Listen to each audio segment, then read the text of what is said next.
പ്രവാസി തൊഴിലാളികൾക്കായി സമ്പാദ്യ സംവിധാനം നടപ്പാക്കാൻ ഒമാൻ 2026 പ്രാബല്യത്തിൽ വരാനിരുന്ന സംവിധാനം 2027 ജൂലൈ 19 മുതൽ നടപ്പാക്കണമെന്ന് പുതുതായി പുറപ്പെടുവിപ്പിച്ച റോയൽ ഡിക്രിയിൽ പറയുന്നു.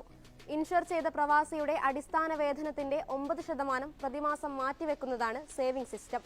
പ്രവാസി ജീവനക്കാർക്കുള്ള സേവനാവസാന ഗ്രാറ്റുവിറ്റിക്ക് പകരമായാണ് സാമൂഹിക സംരക്ഷണ നിയമപ്രകാരമുള്ള സേവിംഗ് സിസ്റ്റംസ് വരുന്നത്.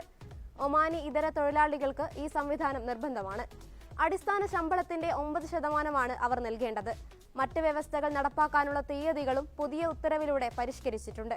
പ്രവാസി തൊഴിലാളികളുടെ തൊഴിൽ പരിക്കുകളുടെയും തൊഴിൽ രോഗങ്ങളുടെയും ഇൻഷുറൻസ് ബ്രാഞ്ച് 2026 പകരം 2028 ജൂലൈയിൽ നടപ്പാക്കും. അസുഖാവധി അസാധാരണ അവധി ഇൻഷുറൻസ് ബ്രാഞ്ച് 2025 പകരം 2026 ജൂലൈയിൽ നടപ്പാക്കും. പ്രവാസി തൊഴിലാളികൾക്കുള്ള സേവിംഗ് സിസ്റ്റം സമയപരിധി നീട്ടിയത് ബന്ധപ്പെട്ട കക്ഷികൾക്ക് ഉത്തരവാദിത്തങ്ങൾ നിറവേറ്റാൻ മതിയായ സമയം നൽകുമെന്നാണ് പ്രതീക്ഷിക്കപ്പെടുന്നത്.